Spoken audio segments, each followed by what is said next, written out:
የአቡ ጧሊብና የጎሳዎች አቋም ከላይ ያየነው ጣዖታውያን ይፈጽሙት የነበረውን ነው። አቡ ጧሊብ በበኩላቸው ነቢዩን ሰለላሁ ዐለይሂ ወሰለም አሳልፈው እንዲሰጡ ተደጋጋሚ ጥያቄ ቀረበላቸው። አሰላሙ አለይኩም ወራህመቱላሂ ወበረካቱ። ወደ የተከበራችሁ የቻናል ቤተሰቦች እንዴት ናችሁ? ሰላም ከኔ አልሐምዱሊላህ በጣም ሰላም ነኝ። ክርስቲያን ወገኖቼም ሰላም ሰላም ብያለሁ። ሴራ ክፍል 22 የቀጠለ የአቡ ጧሊብ እና የጎሳዎች አቋም ከላይ ያየነው ጣዖታውያን ይፈጽሙት የነበረውን ነው። አቡ ጧሊብ በበኩላቸው ነቢዩ ሰለላሁ ዐለይሂ ወሰለም አሳልፈው እንዲሰጡ ተደጋጋሚ ጥያቄ ቀረበላቸው። የቁረይሾች እንቅስቃሴ የእርሳቸውን ጥበቃ በመዳፈር ነቢዩ ሰለላሁ ዐለይሂ ወሰለም መግደል መወሰናቸውን ያመለክታል። ሙዓይጥ ዑመር ቢን ኸጣብና ያደረጓቸው የግድያ ሙከራዎች ለአብይነት ይጠቀሳሉ። በመሆኑም አቡ ጧሊብ የበኒ ሐሽምና የበኒ ሙጦሊብ ጎሳዎችን በመሰብሰብ ለነቢዩ ሰለላሁ ዐለይሂ ወሰለም ጥበቃ እንዲያደርጉ ተማጸኗቸው። በአረብ የጥበቃ ባህል መሰረት ነቢዩ ሰለላሁ ዐለይሂ ወሰለም ለመጠበቅ ሙስሊም ያልሆኑትም በዚህ ጎሳ አባላት ፈቃደኛ ሆኑ። ከካዕባ ዘንድ በመሄድ ቃል ኪዳን ተጋቡ። ወንድማቸው አቡ ለሀብ ብቻ ከዚህ ውል ራሱን አግሎ ከቁረይሾች ጋር ወገነ። አጠቃላይ ማዕቀብ የግፍ ሰነድ የቁረይሾች ግራ መጋባት ጨመረ። የሞከሩት ብልሃት ሁሉ አልሰራላቸውም። በኒ ሐሽሞች እና በኒ ሙጦሊቦች የሆነው ቢሆን ነቢዩን ሰለላሁ ዐለይሂ ወሰለም ከጥቃት ለመከላከልና ለመጠበቅ ቁርጥ ውሳኔ አድርገው ጸንተዋል። በመሆኑም ቁረይሾች በመክሰብ ሸለቆ ውስጥ ከበኒ ናህ መሳይ በመሰባሰብ በበኒ ሐሽም እና በበኒ ሙጦሊብ ጎሳዎች ላይ ማህበራዊ ማዕቀብ ለመጣል አድማ ለማድረግ ወሰኑ። አድማው ከእነሱ ጋር አለመጋባትን፣ አለመገበያየትን፣ አለመቀራረብን፣ አለመቃጠል፣ ወደ ቤታቸው አለመግባትንና አለመናገርን ያጠቃልላል። መልእክተኛ ሰለላሁ ዐለይሂ ወሰለም ይገድላቸው ዘንድ አሳልፈው እስከሚሰጧቸው ድረስ ማዕቀቡ ይቀጥላል። ውሉን በሰነድ ላይ አሰፈሩት። ነቢዩን ሰለላሁ ዐለይሂ ወሰለም ለግድያ አሳልፈው እስኪሰጡ ድረስ ከበኒ ሐሽም ጋር ምንም አይነት የእርቅ ሀሳብ ላይ ቀበሉ እና ርህራሄ ላይ ኖራቸው ሰነዱ ላይ ያሰፈሩ። ውሉ ተጽፎ ከካዕባ መሃል ተንጠለጠለ። የበኑ ሐሽም እና የበኑ ሙጦሊብ ሰዎች አቡ ለሀብ ሲቀር አማኞችም ያላመኑትም በሰባተኛው ዓመተ ነብይነት በሙሐረም ወር የመጀመሪያ ሌሊት ወደ አቡ ጧሊብ ሸለቆ ውስጥ ሄደው ሰፈሩ። አቡ ጧሊብ ሸለቆ ውስጥ ለ3 ዓመታት ማዕቀቡ በረታ። የሚላስ የሚቀመስ ጠፋ። ጣዖታውያን ወደ መካ የሚገቡ ምግቦችን ሁሉ ፈጥነው በመግዛት ይቆጣጠሩባቸዋል። ችግሩ በርትቶ ቅጠሎችና ቆዳዎችን ለመብላት ተገደዱ። እንስቶቻቸውና ህፃናቶች ከረሃብ የተነሳ ከሸለቆ ውስጥ ሆነው የሚያሰሙት የሰቆቃ ድምፅ ከሸለቆ ባሻገር ይሰማ ነበር። በሚስጥር ካልሆነ ምንም ነገር አይደርስላቸውም ነበር። በተከበሩት ወራት አሽሁሩል ሁሩም ካልሆነ አንዳች ነገር ለመሸመት ከሸለቆ አይወጡም ነበር። ያኔም የሚገዙት ወደ መካ የሚገባውን ቅፍለት ጠብቀው ነው።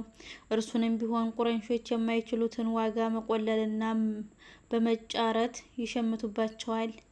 ሐኪም ቢን ሒዛም አልፎ አልፎ ለአክስቱ ለኸዲጃ ስንዴ ይወስድላት ነበር። አንድ ቀን አቡ ጀህል መንገድ ላይ ያዘው። አበል በህተር ጣልቃ ገብቶ አስለቀቀው።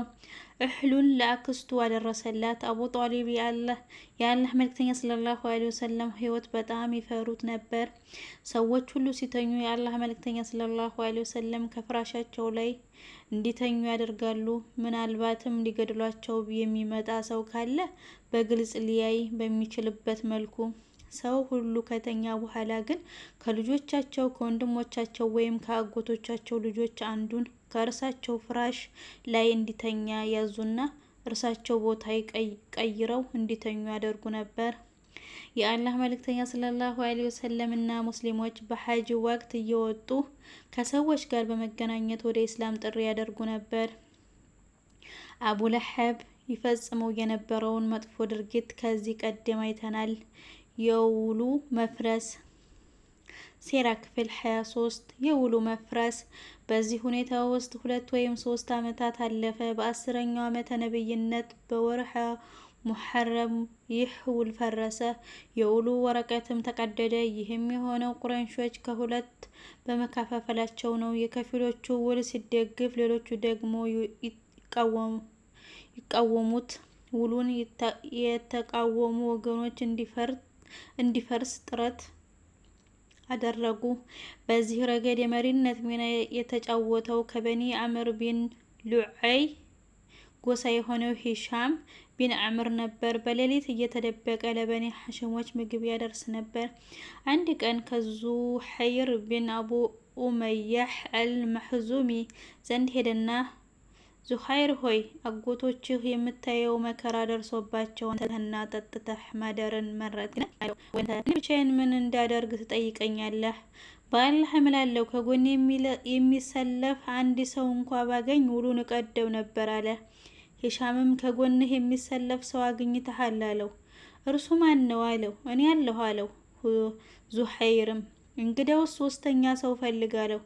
ወደ ሙጥዒም ቢን አዲይ ሄደና የበኒ ሐሽምና የበኒ ሙጦሊብ በኒ አብድ ሙጥዒምን ዝምድና አወሳለት። ይህ የግፍ ስምምነት ከቁረይሾች ጋር ወግኖ በመዋሉ ወቀሰው።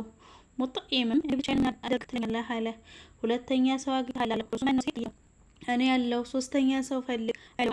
ማን ነው አለው። ዙሐይር ቢን አቢ ኡመያህ ነው አለው።